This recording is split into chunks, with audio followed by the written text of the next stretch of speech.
88쪽에 지적공부의 복구가 나오는데요. 지적공부의 복구도 자주 출제가 되고 있기 때문에 잘 기억해 두셔야 돼요. 예전에 설명을 드린 것 같은데 여기 한 필지 토지가 존재하고 이 토지에 관한 정보가 수집이 될 겁니다. 물론 조사와 측량의 방법을 통해서 수집이 될 겁니다. 이 수집된 정보는 지적공부라는 공적인 장부에 토지 표시에 관한 정보와 소유자에 관한 정보가 등록이 될 테고, 그리고 지적소관청에 의해서 관리가 이루어질 테고, 궁극적으로는 주권자인 국민에게 그 정보는 공시까지 이루어지게 될 겁니다. 그런데 이 지적공부가 멸실이 됐다든지, 이 멸실은 소멸되었고 분실되었다라는 뜻이에요. 멸실됐다든지 또는 크게 훼손이 됐다는 겁니다. 그렇다면 멸실 훼손이 이루어지게 되면 이 공시기능은 중단이 돼버립니다. 이 공시기능은 중단돼서는 안 되기 때문에 지적공부를 토지 표시에 관한 정보와 소유자에 관한 정보를 다시 만들어야 됩니다. 이를 지적공부를 복구한다 라고 얘기를 했습니다. 이 지적공부의 복구와 관련해서 출제되는 건 정해져 있는데요. 첫 번째, 이 공시기능이 중단된 상태는 짧을수록 좋죠. 따라서 지체 없이 복구를 해야 됩니다. 짧을수록 좋기 때문에 그렇습니다. 그렇다면 승인을 받을 여유가 있을까요? 없을까요? 없습니다. 승인을 받아야 된다면 승인을 받을 때까지 중단된 상태가 유지가 돼버려요. 절대로 그래서는 안 돼요. 따라서 시도지사, 대도시장의 승인, 국토교통부 장관의 승인이라는 문구가 나오면 틀린 지문이 됩니다. 두 번째, 요 토지의 표시는 관련 자료 갖고 복구가 될 텐데, 이 관련 자료 중에서 계획이라는 문구가 나오면 이는 복구 자료가 될 수가 없습니다. 이제 나중에 보시면 아시겠지만 세상은 계획대로 되는 게 거의 없어요. 지금 물론 95점 정도 받겠다라고 계획을 세우시겠지만 10월 달쯤 가면 합격만 했으면 좋겠다. 저도 계획대로 했으면 지금쯤 구청장 하고 있을 텐데 계획대로 되는 건 거의 없어요. 그래서 계획이라는 문구가 나오면 이건 확정된 자료가 될 수가 없습니다. 확정된 자료가 되지 못하니까 복구 자료가 될 수가 없어요. 두 번이나 출제가 됐습니다. 계획이라는 문구가 나오면 복구 자료로 쓸 수가 없습니다. 이때 이 관련 자료는 복구 당시 관련 자료가 아니라 멸실 훼손 당시에 관련 자료 갖고 복구를 해야 됩니다. 시간이 이렇게 흘러간다고 할 때 여기는 멸실 훼손 당시가 될 테고 여기가 복구 당시가 될 겁니다. 근데 이 복구 당시에 관련 자료 가지고 복구를 하게 되면 이 중간 단계에서 그 자료가 위조나 변제될 가능성이 있습니다. 그래서 엉뚱한 자료 가지고 복구될 가능성이 있기 때문에 해석을 어떻게 하냐면 멸실 당시에 복구 자료가 관련 자료 갖고 복구해야 된다 이렇게 해석을 합니다. 이거 좀 기억해 두셔야 돼요. 세 번째 출제, 이거 두 번째 출제가 되는 부분이고요. 세 번째 출제가 되는 것은 소유자의 복구 자료가 출제가 됩니다. 이게 가장 중요해요. 소유자의 복구 자료는 등기부가 있을 때는 등기부가 없을 때는 법원의 확정 판결을 갖고 복구합니다.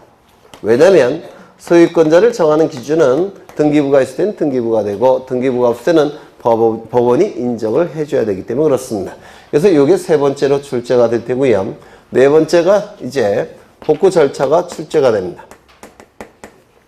이 복구 절차는 순서까지 암기하셔야 돼요. 순서를 오늘 볼 겁니다. 복구 절차의 순서. 프린트 보시면요. 없으신 분은 옆에 분과 보시면 되고요. 프린트 1번을 보시겠습니다.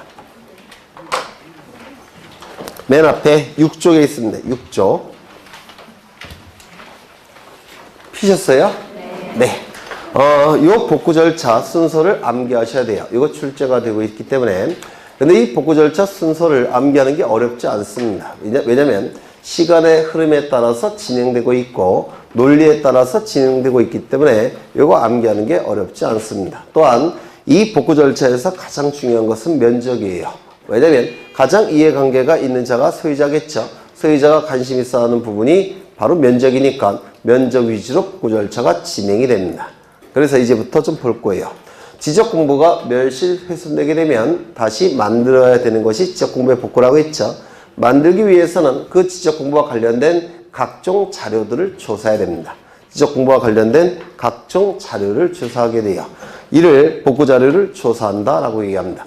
이 복구 자료 조사를 통해서 이제 각종 관련 자료들이 수집이 될 겁니다. 이 수집된 자료는 두 개의 카테고리로 나눕니다. 첫 번째, 대장의 등록상을 증명할 수 있는 자료들. 두 번째, 도면의 등록상을 증명할 수 있는 자료들. 이렇게 두 개의 카테고리로 나눕니다. 그러면 왜 경계점 좌표 등록부는 언급을 안 하느냐? 안 해요. 왜? 좌표 등록부는 항상 존재하는 장부가 아니죠. 맞습니까? 또한 공유지 연명부 대지권 등록부도 언급하지 않습니다. 왜요? 항상 존재하는 장부가 아니기 때문에 그렇습니다. 그러면 토지와 관련해서 반드시 존재하는 장부는 딱 두 가지입니다. 뭡니까? 대장과 도면이에요. 이거 이해가 되십니까? 경계점 좌표 등록부는 항상 작성하는 게 아니죠. 지적 확정 측량 CC 지역, 축적 변경 측량 CC 지역에서만 좌표 등록부가 존재합니다. 또한 공유지 연명부와 대지권 등록부는 특수한 토지에 관한 특수한 장부일 뿐이죠. 항상 존재하는 장부가 아니에요. 항상 존재하는 지적 공부는 대장과 도면만 항상 존재하는 겁니다. 그렇다면 복구자료 조사를 통해서 각종 자료들이 수집되는데 그 수집된 자료는 두 개의 카테고리로 나눕니다. 첫 번째, 대장의 등록사항을 증명할 수 있는 자료들. 대부분 문자로 구성되어 있을 겁니다. 두 번째, 도면의 등록사항을 증명할 수 있는 자료들. 대부분 그림 형태로 존재하게 될 겁니다. 이거 이해가 되십니까? 대장의 등록사항을 증명할 수 있는 자료를 가지고 복구자료 조사서라는 서류를 작성합니다. 도면의 등록사항을 증명할 수 있는 자료를 가지고 복구자료도라는 그림을 그리게 됩니다. 이 지적복구자료조사서에서 면적을 조사해내고 복구자료도에서 면적을 측정해냅니다. 복구자료도라는 표현이 있죠. 도면이란 뜻이에요. 면적을 측정해냅니다. 물론 전자면적 측정기로 측정할 겁니다. 그러면 조사된 면적도 있고 측정된 면적도 있는데 두 개의 면적이 일치한다면 문제가 없습니다. 그런데 두 개의 면적이 일치하지 않더라는 겁니다. 일치하지 아니할 때 첫 번째, 오차 허용 범위 이내라고 한다면, 즉 조사된 면적과 측정된 면적의 차가 굉장히 작다면 조사된 면적에 우선순위를 두게 됩니다. 왜요? 대장이 더 완전한 형태의 장부라고 했죠. 따라서 조사된 면적에 우선순위를 둬서 조사된 면적을 복구 면적으로 결정하게 됩니다. 두 번째, 오차 허용 범위를 초과한다면, 즉 조사된 면적과 측정된 면적의 차가 굉장히 큰 경우 오차 허용 범위를 초과한다고 얘기합니다. 이때는 어느 면적도 신뢰할 수가 없습니다. 조사된 면적도 신뢰할 수 없고 측정된 면적도 신뢰할 수가 없습니다. 이때는 측량에 들어가야 됩니다. 이때는 측량을 복구 측량이라고 얘기합니다. 또한 조사된 면적은 존재하는데 복구 자료도가 작성되지 않아서 측정된 면적이 존재하지 않는 경우도 있습니다. 그러면 조사된 면적 하나만 존재하죠.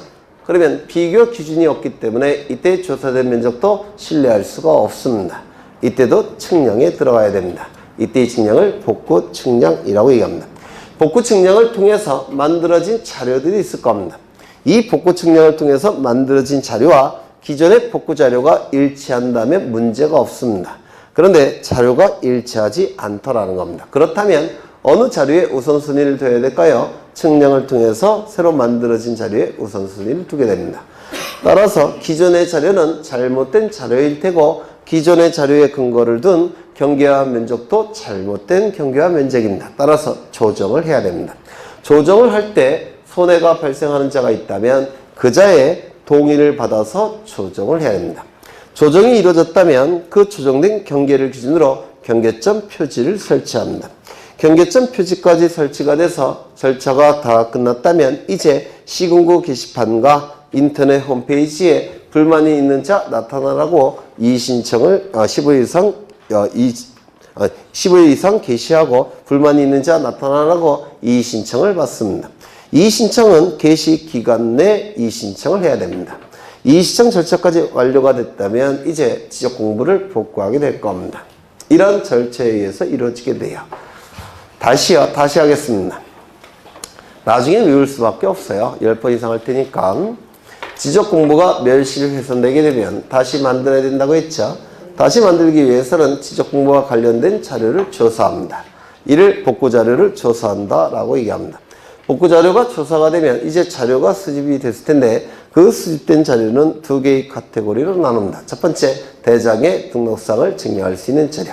두 번째, 도면의 등록상을 증명할 수 있는 자료. 두 개의 카테고리로 나눕니다. 대장의 등록상을 증명할 수 있는 자료를 가지고 지적복구 자료 조사서라는 서류를 작성하고 도면의 등록상을 증명할 수 있는 자료를 가지고 복구 자료도를 작성합니다. 이 복구 자료 조사서에서 면적을 조사해내고 복구 자료도에서 면적을 측정해냅니다. 이 조사된 면적과 측정된 면적이 일치한다면 아무 면적이나 복구 면적으로 결정하면 됩니다. 그런데 일치하지 아니할 때는 이때는 고민을 해봐야 되겠죠. 일치하지 아니할 때 첫 번째, 그 차가 굉장히 작은 경우, 즉 오차 허용 범위 이내인 경우에는 조사된 면적을 복구 면적으로 결정합니다. 왜? 대장에 등록되는 내용이 더 정밀하기 때문에 그렇습니다. 조사된 면적을 복구 면적으로 결정하게 됩니다. 두 번째, 그 차가 큰 경우, 즉 조사된 면적과 측정된 면적의 차가 큰 경우, 오차 허용 범위를 초과하는 경우, 이때는 조사된 면적, 차가 큰 경우에는 어느 면적도 신뢰할 수가 없습니다. 조사된 면적도 신뢰할 수 없고 측정된 면적도 신뢰할 수가 없어요. 차가 너무 크기 때문에 그렇습니다. 이때는 측량에 들어가야 됩니다. 또는 조사된 면적은 존재하지만 복구 자료도가 작성되지 않아서 면적을 측정하지 못한 경우, 즉 측정된 면적이 없는 경우, 이때도 조사된 면적을 신뢰할 수가 없습니다. 이유는 비교 기준이 없기 때문에 그렇습니다. 그래서 이 두 가지 경우에는 복구 측량에 들어갑니다. 복구 측량을 통해서 새로운 자료들이 만들어졌을 텐데 그 복구 측량을 통해서 새로 만들어진 자료와 기존의 자료가 일치한다면 문제가 없습니다. 그런데 일치하지 않는 경우 이때는 복구 측량을 통해서 새로 만들어진 자료에 우선순위를 두게 됩니다. 따라서 기존의 복구 자료에 근거한 그 경계화 면적은 조정이 돼야 됩니다. 경계화 면적이 조정될 때 손해 발생한 자가 있을 겁니다. 그 자의 동의를 받아서 경계화 면적을 조정하게 됩니다. 경계화 면적이 조정이 된다면 그 조정된 경계점에 경계점 표지를 설치한 다음에 이제 시군구 게시판과 인터넷 홈페이지에 15일 이상 알려준다. 게시를 합니다. 게시 기간 내에 불만이 있는 자 나타나라고 이의신청을 받습니다. 그 이의신청까지 다 끝나게 되면 이제 지적 공부를 복구하게 될 겁니다. 아직은 다 못 외우셔도 괜찮아요. 네, 아직 여러 번 남아있으니까. 그래서 그냥 이런 게 있다라고 생각하셔도 돼요. 나중에 다 외울 겁니다. 책을 보시는데요. 책을 어디를 보시냐면 하나를 더 추가해야 됩니다.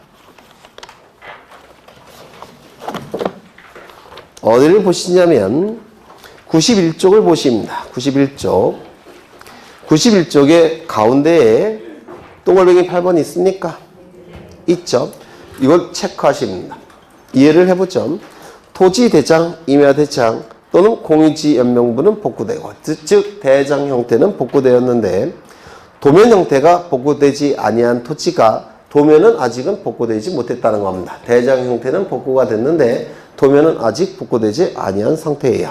이 상태에서 그 토지가 축적변경 시행지역이나 도시개발 사업 등의 시행지역에 편입이 됐다면 도면은 복구할 필요가 없습니다. 왜요? 다시 작성해야 되기 때문에 그렇습니다. 축적변경 시행지역에 편입이 됐다면 소축척에서 대축척으로 바뀌고 있기 때문에 도면을 다시 그려야 됩니다.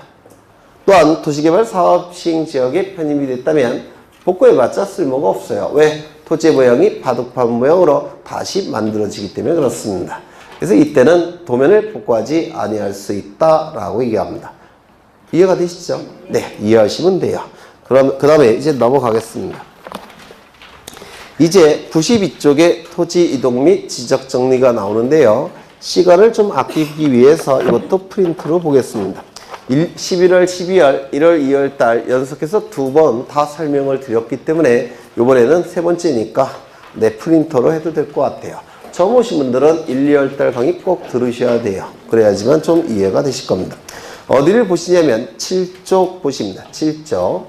그래서 11월부터 2월 달까지 제가 맨날 판사하던 그림이에요. 판사하던 그림이니까 지금은 이제 말로 좀 표현을 하겠습니다.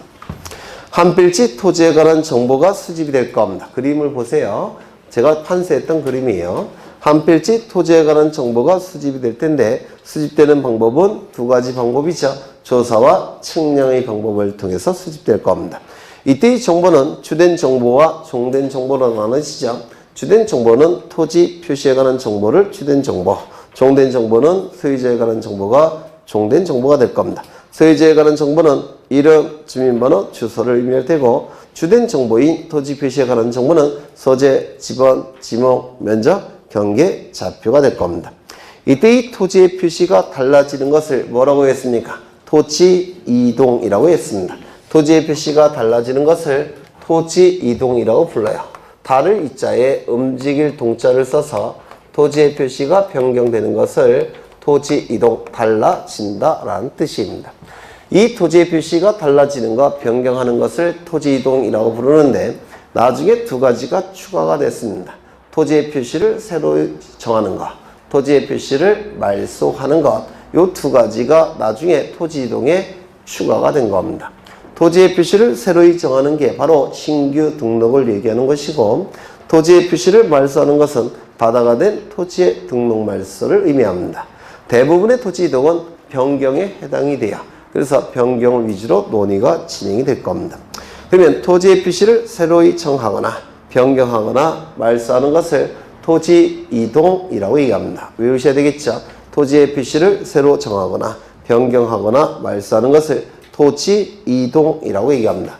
주로 변경을 의미한다고 했죠. 그러면 변경 위주로 얘기를 해보면 토지의 표시가 달라지는 것을 토지 이동이라고 얘기할 수 있고 토지의 표시가 달라졌다면 달라진 바를 지적공부에 반영해야 되죠. 이를 정리한다라고 했습니다. 따라서 토지의 표시를 새로이 정하거나 변경하거나 말소하는 걸 토지 이동이라고 하고 토지 이동이 있게 되면 이를 지적공부에 반영하는 것을 뭐라고 얘기합니까? 토지 이동 정리라고 했습니다. 토지 소유자에 관한 정보가 변경되는 것, 달라지는 것을 소유자 변경이라고 얘기했고 달라진 바를 지적공부에 반영해야 되죠. 이를 정리라고 했습니다. 따라서 소유자 정리라고 얘기합니다. 이 두 가지를 합해서 뭐라 부릅니까? 지적 정리라고 얘기합니다. 그래서 지적 공부를 정리하는 걸 지적 정리라고 하고 지적 정리에는 두 가지가 존재하죠. 토지 이동 정리와 지적 정리 두 가지가 존재할 겁니다. 그렇죠. 지적 정리에는 두 가지 뭐가 있다고요? 토지 이동 정리와 지적 정리 두 가지가 존재할 겁니다. 이때 토지 이동 정리가 이루어지게 된 원인은 토지 이동이죠. 그래서 이 토지 이동에 대해서 이제 보겠다는 겁니다. 토지 이동은 두 가지가 있는데요. 첫 번째 일반적 토지 이동, 두 번째 특수한 토지 이동 두 가지가 있다고 했죠. 일반적 토지 이동은 토지 자체에 변화가 있기 때문에 이를 지적 공부를 정리하는 경우를 일반적 토지 이동. 토지 자체에 변화가 없음에도 불구하고 지적 공부를 정리해야 되는 경우를 특수한 토지 이동이라고 불렀습니다. 일반적 토지 이동은 골고루 출제한다고 했죠. 그래서 이건 기계적으로 자꾸 읽으셔서 익숙해지셔야 돼요. 일반적 토지 이동 뭐가 있습니까? 신규 등록, 등록 전환, 분할 합병, 지목 변경, 바다가 된 토지의 등록 말소. 이거는 공통점이 토지 자체에 변화가 있는 경우예요. 오른쪽은 토지 자체에 변화가 없음에도 불구하고 지적 공부를 정리해야 되는 경우입니다. 이거는 두 문자를 따서 외우셨죠? 등축지토행이라고 암기하신 적이 있습니다. 등축지토행. 이제 신규 등록부터 보겠다는 겁니다. 신규 등록부터. 그러면 한 페이지 넘겨보시면 신규 등록에 대한 그림이 나와 있는데요. 신규 등록. 이건 책을 갖고 계셔도 돼요. 책을 보셔도 돼요. 신규 등록은 한 번도 지적공부에 등록된 적이 없는 미등록 토지를 지적공부에 맨 처음에 등록하는 것을 신규 등록이라고 얘기할 겁니다. 맞습니까? 한 번도 지적공부에 등록된 적이 없는 미등록 토지를 지적공부에 맨 처음에 등록하는 것을 신규 등록이라고 얘기할 겁니다. 보통 이 미등록 토지, 신규 등록하는 미등록 토지는 두 가지 경우에 나타나게 돼요. 첫 번째, 바다를 메꿔서 토지를 만든 경우. 뭡니까? 공유수면 매립지. 공유수면은 바다란 뜻이에요. 바다를 메꿔서 토지가 나타났다면, 즉 공유수면 매립지가 나타났다면 예전에는 바다였기 때문에 지적공부가 존재할 필요가 없죠. 그런데 토지로 바뀌었으니까 지적공부가 존재해야 되겠죠. 그래서 지적공부에 처음 등록하는 거 신규 등록이라고 부를 겁니다. 두 번째, 무인도를 처음 발견했다는 겁니다. 무인도를 처음 발견했다면 한 번도 지적공부에 등록된 적이 없겠죠. 따라서 이때도 신규 등록하게 될 겁니다.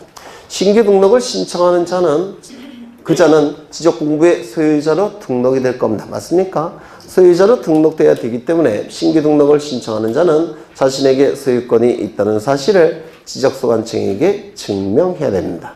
등기부는 증명자료가 될 수가 없어요. 왜냐하면 신규 등록의 경우에는 처음에 등록하는 것이라서 등기부가 존재하기 전 단계입니다. 신규 등록의 경우에는 등기부가 만들어지기 전 단계라서 등기부가 소유자를 결정하는 기준이 될 수는 없습니다. 따라서 신청인이 자신에게 소유권이 있다는 사실을 증명할 수 있는 자료를 제출해야 됩니다. 그래야지만 지적소관청이 이를 조사하고 결정하고 등록하게 될 겁니다.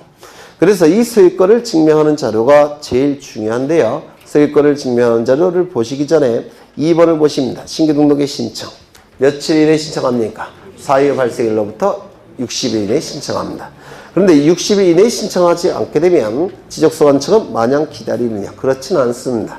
직권으로라도 등록하게 됩니다. 원칙은 60일 이내에 신청이 없게 되면 지적소관청은 직권으로 등록하게 됩니다.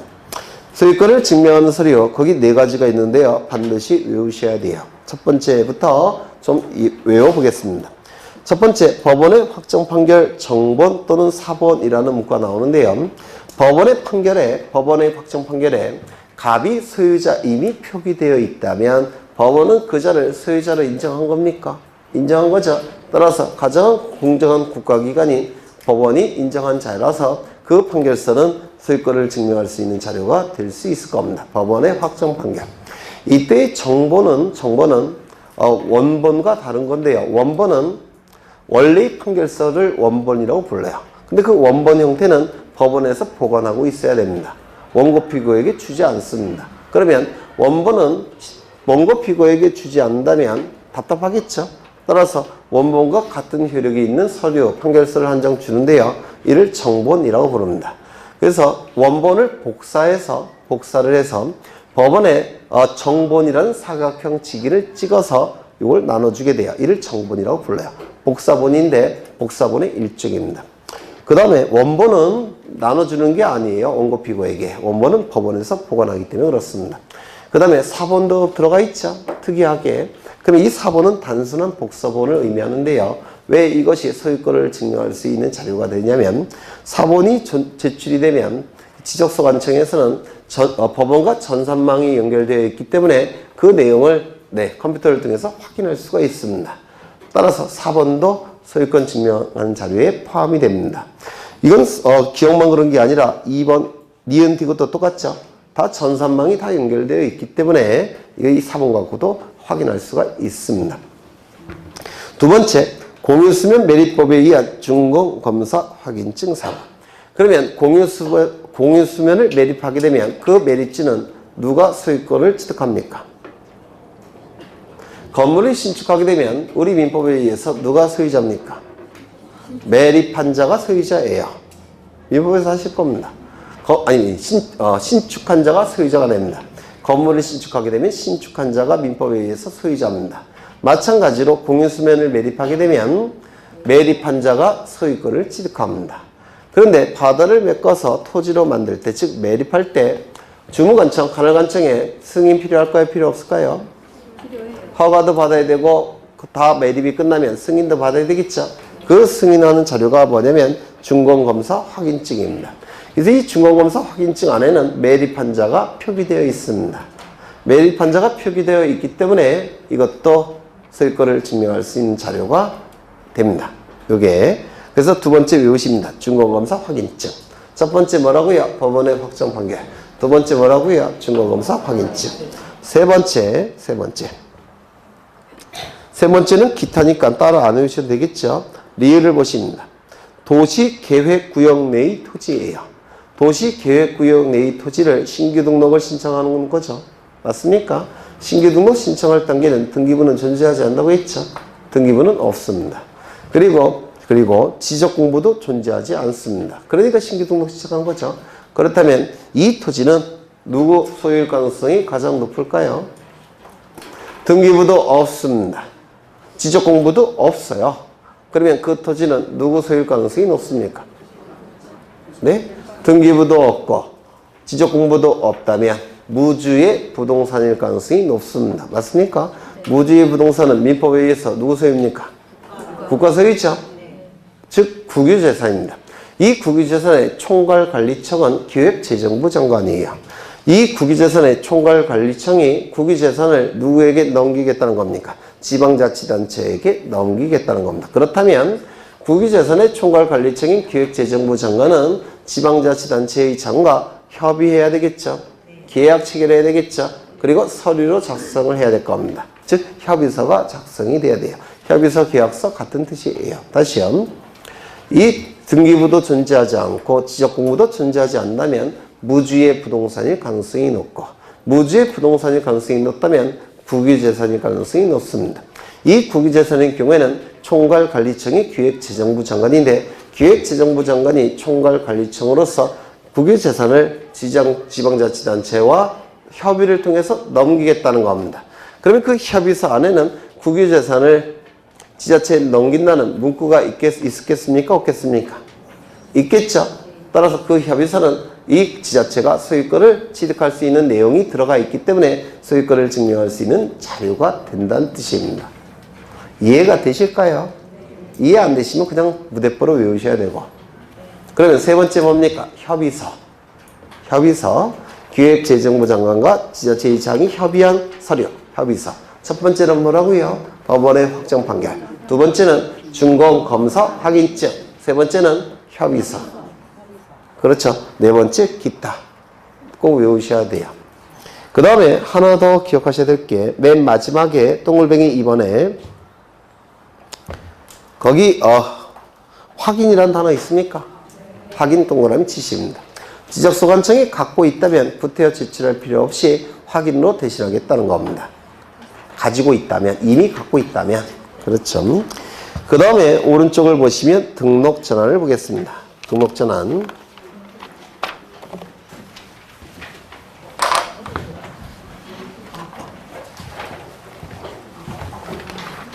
여기에 한 필지 토지가 존재합니다. 한 필지 토지가 존재하고요. 이 토지에 관한 정보가 수집이 됩니다. 수집되는 방법은 조사와 증명이 될 겁니다. 이 수집된 정보가 처음에는 어디에 등록이 됐느냐면 임야대장과 임야도에 등록된 상태입니다. 그런데 이 토지에 관한 정보가 토지대장, 지적도에 옮겨서 등록이 됐더라는 겁니다. 이를 등록이 전환됐다라고 얘기합니다. 임야대장, 임야도에 등록된 토지를 토지대장, 지적도에 옮겨서 등록하는 것을 등록 전환이라고 불러요. 토지는 지목이 몇 개가 있다고 그랬죠? 28개. 이 중에서 10개의 지목은 어디에 등록한다고 했죠? 임야대장과 임야도에. 그렇죠. 나머지 18개는 어디에 등록합니까? 토지대장과 지적도에 등록한다고 그랬죠. 그래서 거래가 활발히 이루어지는 토지들. 따라서 효율성을 높일 필요가 있고 효율적 관리가 필요한 토지들. 이런 토지는 어디에 등록됩니까? 토지대장, 지적도. 거래가 잘 안 되는 토지들, 효율성을 높일 필요도 없고 효율적 관리도 필요 없는 토지들, 이러한 토지들은 어디에 등록한다고요? 임야대장, 임야도. 그렇죠. 그런데 여기에 해당되는 토지가 아까 외우셨죠? 철, 제, 천, 구, 유, 수, 묘, 목, 도, 임입니다. 철도용지, 제방, 하천, 국어, 유지, 수도용지, 묘지, 목장용지. 목장용지는 규모가 너무 커서 거래가 잘 안 돼요. 그 다음에 도로, 임야. 전부 다 지목이 부호예요. 그러면 이 토지가 처음에는 이 지목 중에 하나였다라는 겁니다. 그러면 처음에 어디에 등록되겠습니까? 임야대장, 임야도에 등록된 상태가 될 겁니다. 맞습니까? 그런데 그 지목이 이쪽 지목으로 바뀌었다는 겁니다. 바뀌었다면 더 이상 임야대장 임야도에 등록할 수 없을 겁니다. 옮겨서 등록해야 되겠죠. 토지대장 지적도에 옮겨서 등록을 해야 될 겁니다. 이를 등록이 전환됐다라고 얘기를 했습니다. 이 등록 전환은 두 가지 이유 때문에 만들어졌다고 그랬죠. 첫 번째, 토지의 효율성을 높일 목적으로, 즉 토지의 효율적 관리를 위해서. 두 번째, 도면의 정밀도를 높이기 위해서. 이 두 가지 이유 때문에 만들어졌다고 했습니다. 이건 금방 설명을 드렸어요. 그렇죠. 이쪽에 등록되는 지목이었는데 이쪽에 등록되는 지목으로 바뀌었다면 효율성을 좀 더 높여야 되겠죠. 효율적 관리가 필요할 겁니다. 그 다음에 두 번째는 임야도는 보통 축척이 6,000분의 1이에요. 지적도는 보통 축척이 600분의 1 아니면 1200분의 1입니다. 1200분의 1이 더 많아요. 왜냐면 시골의 땅이 더 많기 때문에 그래요. 도시지역은 거의 600분의 1입니다. 그래서 600분의 1 아니면 1200분의 1입니다. 그러면 도면이 좀 더 정밀해집니까? 임야도보다 지적도에 등록하는 것이 경계가 좀 더 정밀하게 그려지겠죠. 도면의 정밀도가 높여질 겁니다. 그렇죠. 그러면 소축척에서 대축척으로 바뀌니까 경계 바뀔까요? 안 바뀔까요? 경계 바뀝니까? 바뀝니다. 경계가 바뀐다면 면적도 바뀌겠습니까? 면적도 바뀝니다. 그렇다면 소축척에서 대축척으로 바뀌니까 경계, 면적, 좌표 다 정밀하게 다시 수집해야 됩니다. 이거 이해가 되십니까? 면적, 경계, 좌표를 정밀하게 수집해야 된다면 뭐가 필요할까요? 측량이 필요합니다. 맞습니까? 이때 하는 측량을 등록 전환 측량이라고 불러요. 소축척에서 대축척으로 바뀌니까 면적, 경계, 좌표가 정밀해질 테고 면적, 경계, 좌표가 정밀해져야 되니까 측량이 필요합니다. 이때 하는 측량을 등록 전환 측량이라고 부릅니다. 소축척에서 대축척으로 바뀌고 있기 때문에 측량이 필요한데 이때 하는 측량을 뭐라고요? 등록 전환 측량이라고 부릅니다. 이 등록 전환 측량을 통해서 경계와 좌표가 보다 정밀하게 수집이 됩니다. 경계와 좌표가 보다 정밀하게 수집됐다면 이 정밀해진 경계와 좌표를 가지고 면적도 보다 정밀하게 수집할 수 있겠죠. 맞습니까? 그때의 면적을 등록 전환될 면적이라고 불렀습니다.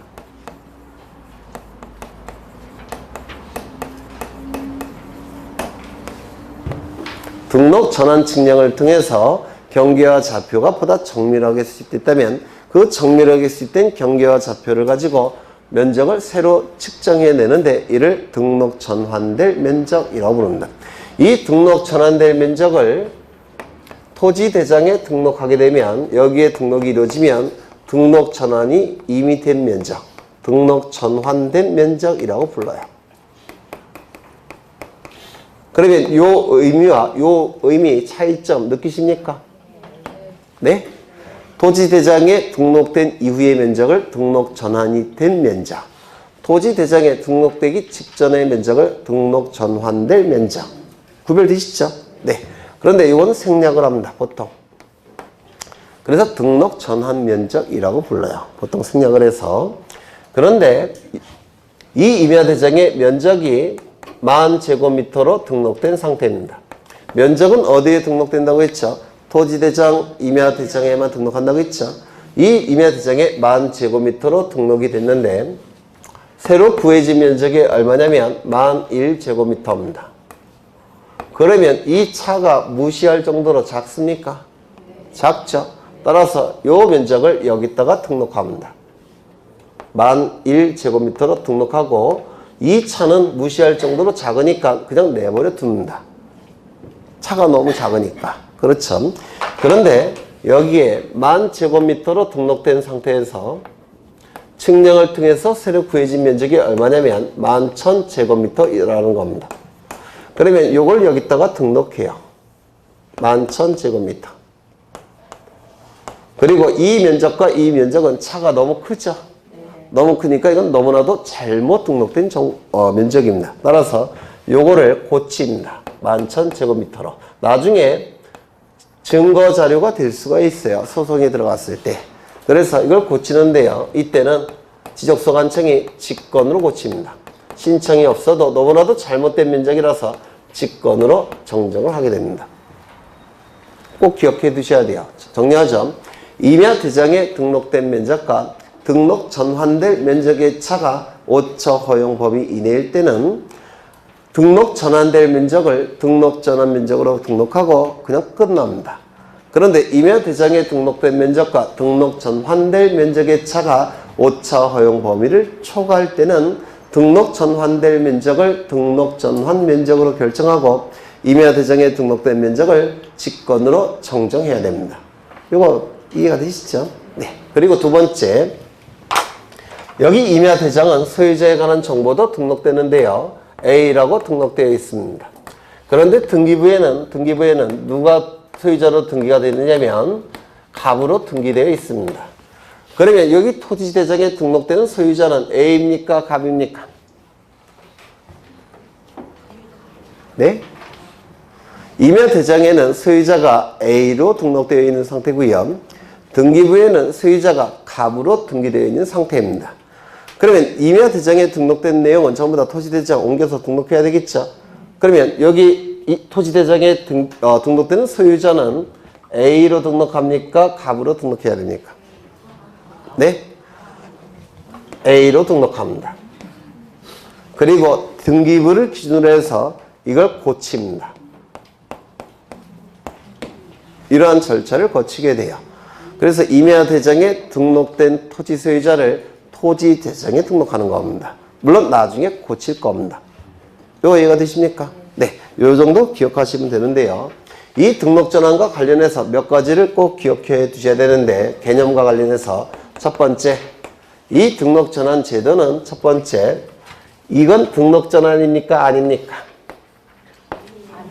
아니라고 했죠. 토지대장 지적도에 등록된 토지를 임야대장 임야도에 등록을 바꾸는 건 등록 전환이 아니에요. 왜요? 정밀도 어떻게 됩니까? 떨어지죠. 정밀도 떨어지고 효율성도 떨어지죠. 등록 전환 제도의 취지와 충돌을 일으킵니다. 따라서 임야대장 임야도에 등록된 토지를 토지대장 지적도에 옮겨서 등록하는 건 등록 전환이지만 그 역은 등록 전환이라고 할 수 없습니다. 이게 개념과 관련해서 출제가 되고, 두 번째, 이 등록 전환 제도는 지목 변경을 수반합니다. 그렇죠? 이쪽 지목에서 이쪽으로 바뀌는 게 등록 전환 아닙니까? 따라서 지목 변경을 수반합니다. 그런데 예외적으로 지목 변경을 수반하지 않는 등록 전환이 세 가지가 있다고 했는데 기억나십니까? 지목 변경을 수반하지 않는 등록 전환이 세 가지가 존재합니다. 첫 번째, 대부분의 토지가 등록 전환되어 나머지 토지를 임야도에 존치시키는 것이 불합리한 경우에는 나머지 토지마저도 지목 변경 없이 등록 전환을 합니다. 두 번째, 사실상 형질 변경이 이루어져서 등록 전환을 했지만 관련 법령에 의해서 지목 변경을 금지한다면 어쩔 수 없이 지목 변경 없이 등록 전환합니다. 세 번째, 도시군 관리 계획설에 따라서 토지를 분할하는 경우에는 도시군 관리 지역이 되기 때문에 효율적 관리의 필요성이 높아져서 등록 전환을 일단은 합니다. 이때는 지목이 안 바뀐 토지도 있을 겁니다. 이걸 이제 세 가지 설명을 드릴 거예요. 임야대장 임야도에 등록된 토지를 토지대장 지적도에 옮겨서 등록하는 것을 등록 전환이라고 했습니다. 맞습니까? 그래서 이거는 임야도예요. 그리고 이쪽은 지적도입니다. 이렇게 등록을 바꾸는 것을 등록 전환이라고 얘기했습니다. 그렇죠? 그런데 이 임야도 안에는 굉장히 많은 토지들이 등록된 상태입니다. 이렇게 등록되어 있는 상태예요. 이 토지들의 지목이 뭐냐면 임야로 예를 들겠습니다. 그래서 이거 임. 모든 필지가 임으로 등록되어 있을 겁니다. 이렇게 등록되어 있는 상태입니다. 임야니까 당연히 임야도에 등록되어 있겠죠. 여기까지 되셨나요? 네. 그런데 여기에 건물을 짓습니다. 다 밀어내고 아파트를 짓습니다. 이럴 수 있습니까? 있죠. 다 아파트를 짓습니다. 그러면 이거는 뭐로 바뀐 겁니까? 대지로 바뀐 겁니다. 대지는 어디에 등록해야 될까요? 가장 비싼 땅이니까 토지대장 지적도에 등록할 겁니다. 맞습니까? 그러면 이 토지들은 전부 다 이쪽에 등록이 돼야 돼요. 이쪽에. 물론 똑같이 안 그려도 돼요. 왜냐면 아파트 단지니까 안 그려도 되는데 그냥 뭐 그리겠습니다. 그러면 이쪽으로 옮겨서 등록해야 되겠죠. 다 지목이 뭐로 바뀝니까? 대지로 바뀌겠죠. 그러면 더 이상 임야도에 등록할 수 없습니다. 그러면 임야도에서는 어떻게 해야 될까요? 지워져야 됩니다. 이렇게 지워질 거예요. 이렇게 지워질 겁니다. 너무 많이 지웠네. 그런데 요거는 아파트가 들어서지 않았습니다. 그럼 지목이 안 바뀌었죠? 그래서 나머지 토지들만 이쪽으로 옮겨서 등록한 겁니다. 나머지 토지만. 그렇다면 요 한 필지 때문에 임야도를 존치시켜야 되겠습니까? 요 한 필지, 요 싸가지, 네, 아니요. 요 한 필지 때문에 임야도를 존치시킨다는 건 비경제적으로 보는 겁니다. 한 필지 하나 때문에 임야도를 존치시키게 되면 지적소관청은 양쪽을 관리해야 됩니다. 양쪽을 소관청에서 관리해야 되니까 일이 많아져요. 따라서 이는 비경제적으로 봅니다. 비경제적이란 얘기는 합리적이지 못하다는 뜻이에요. 비합리적으로 봅니다. 그러면 어떻게 해야 되겠습니까?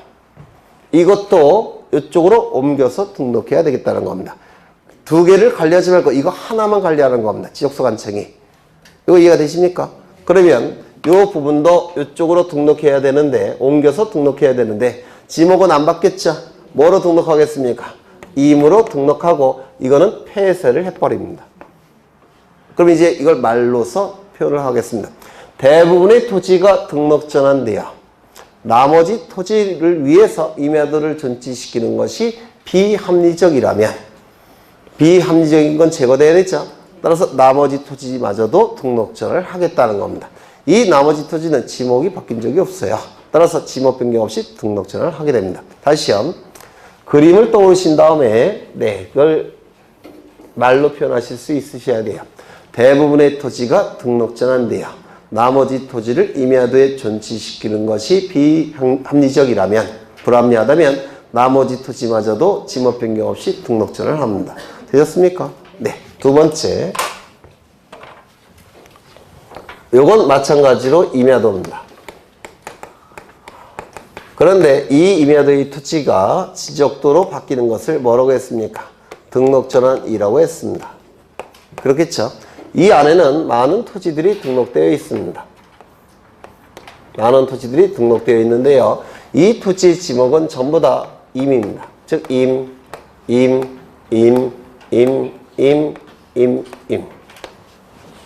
이렇게 등록되어 있는 상태입니다. 근데 소유자들이 여기를 다 개간을 합니다. 개간. 밭으로 바꿨다는 겁니다. 개간을 하게 되면 이건 다 뭐로 바뀌는 겁니까? 네? 밭전자 전으로 바뀌는 거죠. 그러면 전은 임야대장에 등록하는 토지가 아니에요. 철제, 천구, 유수, 묘목도임이 없죠. 그러면 전이니까 다 얼로 바꿔서 등록해야 되겠습니까? 이쪽으로 바꿔서 등록을 해야 될 겁니다. 똑같다고 간주하겠습니다. 모양이. 그러면 여기 전으로 다 개간이 됐으니까 이쪽에 전으로 등록해야 되겠죠. 여기까지 되셨습니까? 문제는 이 지역은 그린벨트 지역입니다. 그린벨트 지역이어서 관련 법령에 의해서 지목을 바꾸는 것이 금지되어 있는 상태입니다. 근데 이 등록 전환은 실질을 갖고 판단을 하는 거예요. 실질을 갖고. 사실상 형질이 변경이 되었기 때문에 등록 전환을 했습니다. 그런데 그린벨트 지역에서 관련 법령에 의해서 지목 변경을 금지하고 있다면 어쩔 수 없이 지목 변경 없이 등록 전환을 할 겁니다. 이거 이해가 되십니까? 다시요. 사실상 형질 변경이 이루어져서 등록 전환했지만 관련 법령에 의해서 지목 변경을 금지하고 있다면 어쩔 수 없이 지목 변경 없는 등록 전환을 할 겁니다. 이게 두 번째입니다. 세 번째. 마찬가지로 임야도입니다. 이 임야도 안에는 굉장히 많은 토지들이 등록된 상태예요.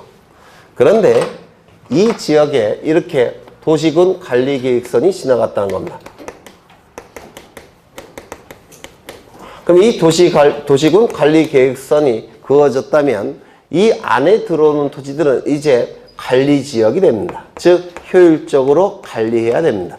효율적으로 관리해야 되기 위해서 어디 쪽으로 옮겨 등록해야 되겠습니까? 토지대장 지적도에 옮겨서 등록해야 되겠죠. 따라서 이 안에 들어온 토지는 전부 다 이쪽으로 옮겨서 등록을 해야 될 겁니다. 맞습니까? 그런데 이때 용도가 안 바뀐 토지도 있겠죠. 효율적 관리를 위해서 일단 등록 전환했지만 용도가 안 바뀐 토지라고 한다면 그때는 지목 변경 없이 등록 전환할 수밖에 없습니다. 이거 이해가 되십니까? 그러면 다시 정리하겠습니다. 이 등록 전환은 지목 변경을 수반함이 원칙이지만 지목 변경을 수반하지 않는 경우가 세 가지가 있습니다. 세 가지 시험에 잘 나오고요. 이거 말로 암기하실 수 없으세요. 암기 안 됩니다. 그림을 통해서 암기하셔야 돼요. 첫 번째, 그림을 보세요. 대부분의 토지가 등록 전환돼요. 나머지 토지를 임야대에 존치시키는 것이 불합리적이라면 나머지 토지마저도 지목 변경 없이 등록 전환합니다. 두 번째, 사실상 형질 변경이 이루어져서 등록 전환했지만 관련 법령에 의해서 지목 변경을 금지하고 있다면 어쩔 수 없이 지목 변경 없이 등록 전환합니다. 세 번째, 도시군 관리 계획선에 따라서 토지를 분할하는 경우 관리 지역이 되기 때문에 효율적 관리해야 됩니다. 따라서 등록 전환을 합니다. 다만 용도가 바뀌지 않은 토지라면 지목 변경 없이 등록 전환이 이루어지게 될 겁니다. 이 세 가지 반드시 외우셔야 돼요. 세 번째. 이 등록 전환은 소축척에서 대축척으로 바뀝니다. 맞습니까? 소축척에서 대축척으로 바뀌니까 축척에 변화가 있습니까? 없습니까? 축척에 변화가 있습니다. 그렇다면 이 축척의 변화는 축척 변경 제도와 같은 의미이냐? 요게 문제가 됩니다. 예전에 설명을 드렸던 거예요. 축척 변경 제도와 같은 의미이냐? 만약에 축척 변경 제도와 같은 의미라고 한다면 우리 공간정보법에 규정되어 있는 축척 변경에 관한 규정들은 전부 다 이 등록 전환에 적용될 수밖에 없습니다. 그러면 이게 같은 의미입니까? 다른 의미입니까? 다른 의미라고 했죠. 이 축척 변경 제도는 소축척의 지적도에서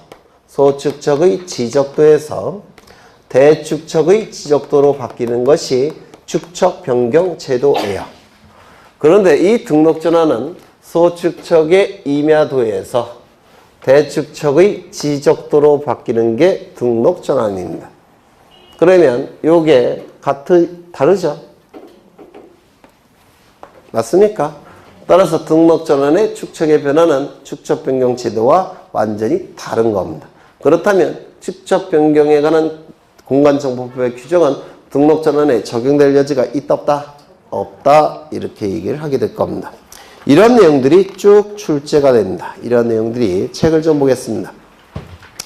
등록 전환의 의의가 나와 있는데 의의는 이게 출제가 됩니다. 그렇죠. 이게 출제가 될 겁니다. 임야대장, 임야대에 등록된 토지를 토지대장 지적도에 등록하는 것은 등록 전환이지만 그 역은 등록 전환이라고 하지 않다라는 거. 그렇죠. 지목 변경을 수반하는 게 원칙이지만 지목 변경을 수반하지 않는 경우도 있다는 거. 그 다음에 축척 변경 지도와 의미가 다르다는 거. 이런 내용이 나올 테고 신청, 이도 사유 발생일로부터 60일 이내에 신청하게 될 겁니다. 60일 이내에 신청하지 아니할 때는 지적소관청은 직권으로 등록 전환을 할 겁니다. 등록 전환 대상 토지 나와 있죠. 원칙은 지목 변경을 수반한다고 했죠. 다만 예외적으로 지목 변경을 수반하지 않는 경우 세 가지 반드시 외우셔야 되는데요. 이거 암기 절대 안 돼요. 그림을 통해서 자꾸 이해하려고 노력하셔야 됩니다. 그러면 암기가 됩니다. 또 세 가지. 그 다음에 첨부서류 두 뒷줄을 보시면 확인이라는 단어 있습니까? 네, 확인 동그라미. 그 다음에 처리 절차 동글뱅이 1번 나와 있는데요. 동글뱅이 1번, 2번 이미 설명을 했습니다. 면적은요. 5차 허용 범위를 초과할 때는 임야대장에 등록된 면적을 직권으로 정정한다고 했죠. 그게 1번에 나와 있고요. 2번은 임야대장에 등록된 소유자를 토지대장의 소유자로 등록한다고 했죠. 그리고 3번, 4번은 나중에 저절로 아는 겁니다. 그 다음에 넘겨보시면 분할과 합병까지 볼 거예요. 분할과 합병까지 5분만 더 보겠습니다. 이것도 예전에 다 했던 거라서 어렵지 않을 겁니다.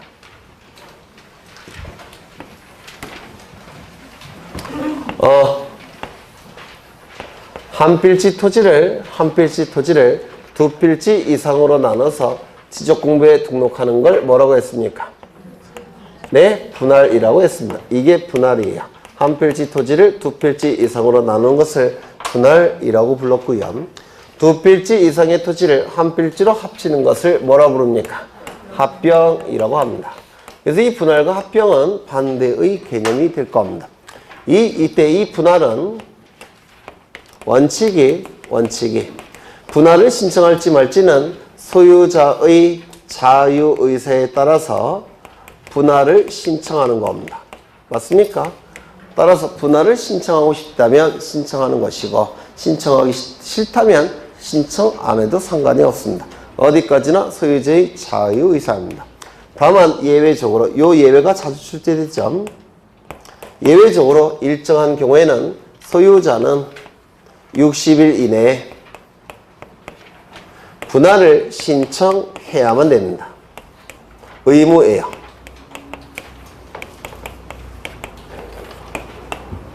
그러면 어느 경우에 소유자가 분할을 신청해야 되느냐? 여러 번 설명드린 겁니다.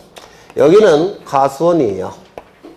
한 필지 토지이고 가수원이라는 토지입니다. 지적공부에는 뭐로 등록되어 있겠습니까? 지목이 토지의 필시가 가수원으로 등록되어 있겠죠. 그리고 소유자는 갑인데요. 소유자는 갑이 됩니다. 그래서 갑은 사과나무를 열심히 키우고 있는 중입니다.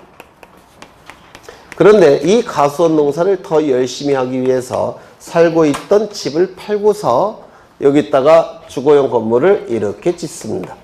그러면 이 주거용 건물은 가수원의 필수 시설일까요? 아닐까요? 필수 시설물이 아닙니다. 따라서 가수원 안에 포함시킬 수가 없습니다. 맞습니까? 그렇다면 이 주거용 건축물의 부지는 가수원에 포함시킬 수 없고 또한 이 건물을 지을 수 있는 토지는 대지죠. 그렇다면 양입지가 될 수 있습니까? 양입지도 될 수가 없어요. 필수 시설물 부지도 아니고 양입지도 될 수 없다면 이 부분은 어떻게 해야 될까요? 쪼개야 됩니다. 그렇지 않겠습니까? 건축물 부지는 이건 대지죠. 이 대지는 양입지도 될 수도 없고 그 다음에 필수 시설물 부지도 될 수가 없으니까 이 대지는 쪼개야 됩니다.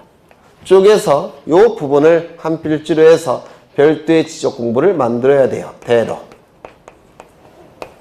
이거 이해가 되십니까? 그럼 이걸 말로 표현하셔야 돼요.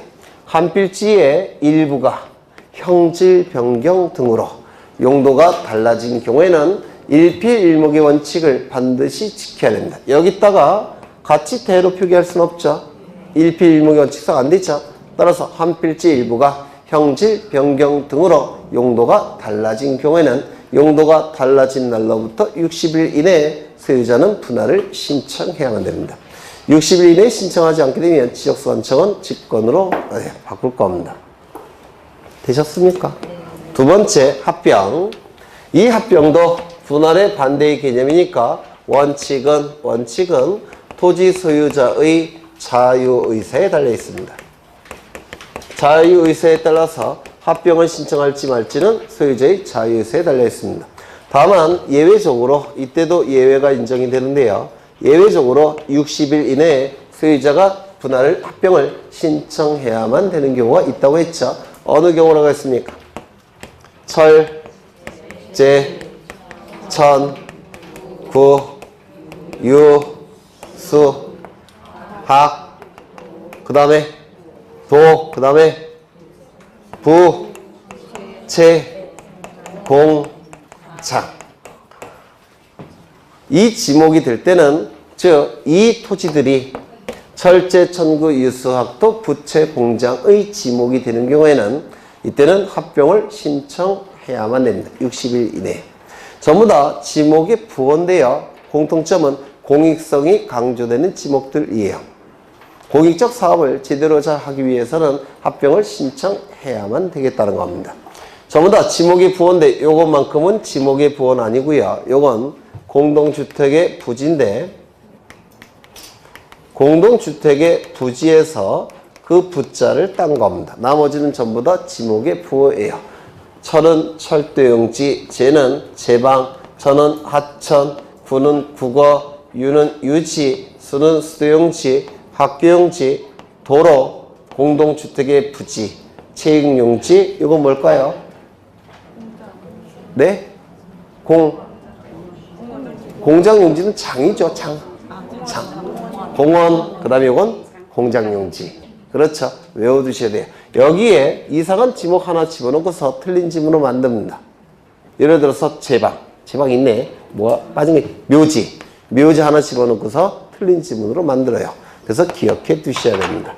그 다음에 하나 더 보셔야 될 게 있는데, 두 필지 이상의 토지가 한 필지로 합쳐서 지적공부에 등록하는 게 합병입니다. 맞습니까?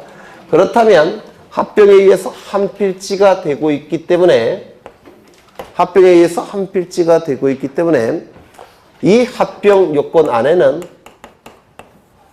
한 필지 성립 요건이 들어가 있습니다. 요거 이해가 되실까요? 두 필지 이상의 토지가 합쳐져서 한 필지가 되고 있죠. 그렇다면 합병 요건 안에는 한 필지 성립 요건도 들어갈 수밖에 없습니다. 그러면 이 합병 요건 안에 한 필지 성립 요건이 들어가는데, 한 필지 성립 요건 뭘까요? 지번부여 지역이 동일할 것, 소유자가 동일할 것, 지목이 동일할 것, 집안이 연속적일 것, 축척이 동일할 것, 등기 여부가 동일할 것. 이게 합병 요건 안에 들어갈 수밖에 없습니다.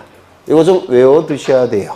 그리고 4개의 요건이 추가가 되는데, 그 4개의 요건은 나중에 할 거예요. 아직은 여러분들이 민법 지식이 좀 제가 의심하고 있기 때문에 조금 더 올라가신 다음에 나머지 4개의 요건을 설명을 드릴 겁니다. 여하간 요거는 좀 꼭 기억해 두십니다. 그래서 오늘은 합병까지 봤다고 간주하고요.